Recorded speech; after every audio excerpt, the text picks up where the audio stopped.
Let's mic देश का मिजाज साउथ। ये है let's mic more than radio. आप सुन रहे हैं दक्षिण भारत की खबरें। केरलम में एलाथूर की विधायक विद्या बालकृष्णन ने कोझिकोड साइबर सेल में शिकायत दर्ज कराई है। उन्होंने वायनाड की सांसद प्रियंका गांधी के कार्यालय का कर्मचारी होने का दावा करने वाले एक व्यक्ति का व्हाट्सएप कॉल आया, जिसमें विधायक से 3 करोड़ रुपए के बदले मंत्री पद दिलाने की पेशकश की। विधायक के अनुसार यह कॉल 6 जुलाई को आया था। हिंदी में बात करते हुए कॉल करने वाले ने दावा किया कि केरलम में मंत्रिमंडल में फेरबदल होने वाला है और कई मंत्रियों को बदला जाएगा। उसने विद्या बालकृष्णन से कहा है कि उनके पास मंत्री बनने का मौका है और अगर वह 3 करोड़ रुपए का भुगतान करती हैं तो यह नियुक्ति सुनिश्चित की जा सकती है।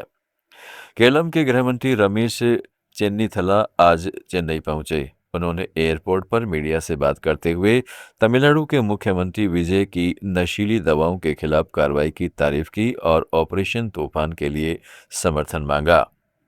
इधर तमिलनाडु के कन्याकुमारी जिले में तंबाकू उत्पादन की बिक्री के आरोप में गिरफ्तार और न्यायिक हिरासत में भेजे गए 34 साल के व्यक्ति की जेल में मौत हो गई।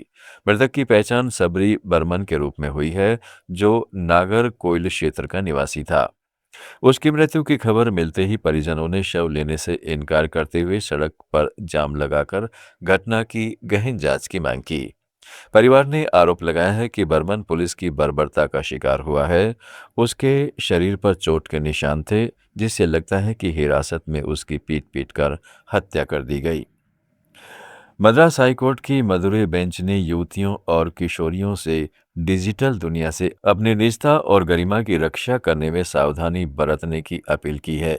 एक आदेश में जस्टिस एन आनंद वेंकटेश और जस्टिस के रामकृष्णन की बेंच ने कहा है कि वर्तमान डिजिटल युग में कुछ बेईमान लोग युवतियों और महिलाओं के भरोसे और भावनात्मक कमजोरी का फायदा उठाते हैं। उन्होंने अपनी अंतरंग तस्वीरें या वीडियो साझा करने के लिए उकसाते हैं और फिर ब्लैकमेल करते हैं, जिससे पीड़िता शोषण, अपमान और मनोवैज्ञानिक आघात का शिकार होती है। मामले की गंभीरता को ध्यान में रखते हुए बेंच ने अपने फैसले के उपरोक्त भाग को अंग्रेजी, तमिल और हिंदी में सुनाया। पीठ ने कन्याकुमारी निवासी टी काशी उर्फ सूजी द्वारा दायर अपील को खारिज करते हुए ये टिप्पणियां की। अपील में याची ने नागरकोइल की एक महिला अदालत द्वारा पारित आदेश को चुनौती दी थी, जिसमें उसे कई महिलाओं का यौन उत्पीड़न करने और उनसे पैसे वसूलने के आरोप में दोषी ठहराता हुआ आजीवन कारावास की सजा सुनाई गई थी। इधर तेलंगाना हाईकोर्ट ने एक अहम फैसले में कहा है कि मालिक की लिखित सहमति के बिना किराए की संपत्ति को उप किराए पर देना अवैध है। कोर्ट ने डीजीपी को चेरलापल्ली की एक इमारत में पुलिस स्टेशन चलाए जाने की शिकायत की जांच करने का निर्देश दिया।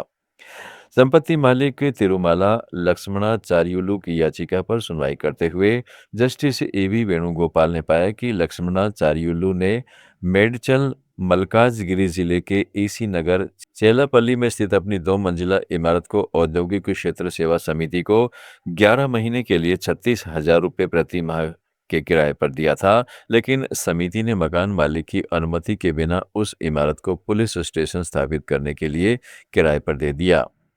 कर्नाटक के मुख्यमंत्री डीके शिव कुमार ने प्रधानमंत्री नरेंद्र मोदी से राज्य में सूखे की स्थिति का आकलन करने के लिए एक केंद्रीय टीम भेजने की अपील की है। प्रधानमंत्री को लिखे पत्र में मुख्यमंत्री ने कहा है कि केंद्रीय टीम के दौरे से सूखे की गंभीर स्थिति का प्रत्यक्ष आकलन हो सकेगा और किसानों को भरोसा दिलाया जा सकेगा कि केंद्र सरकार इस कठिन समय में उनके साथ खड़ी है। उन्होंने कहा है कि भारत सरकार द्वारा शीघ्र आकलन और समय पर सहायता मिलने से राज्य को सूखे की बिगड़ती स्थिति के प्रतिकूल प्रभावों को कम करने के प्रयासों को मजबूती मिलेगी। तमिलनाडु, कर्नाटक, केरलम, आंध्र प्रदेश, तेलंगाना, पुडुचेरी और अंडमान निकोबार की ताज़ा खबरों के इस बुलेटिन को रोजाना सुनने के लिए डाउनलोड करें लेट्स माइक ऐप। जुड़े रहिए लेट्स माइक के साथ। आप सुन रहे थे let's mic more than radio. Follow कीजिए हमें हमारे सोशल मीडिया प्लेटफॉर्म्स पर। It's time for news. It's time for more than radio. Presenting the first radio news app, Let's Mic. Let's Mic, a news-based app on your phone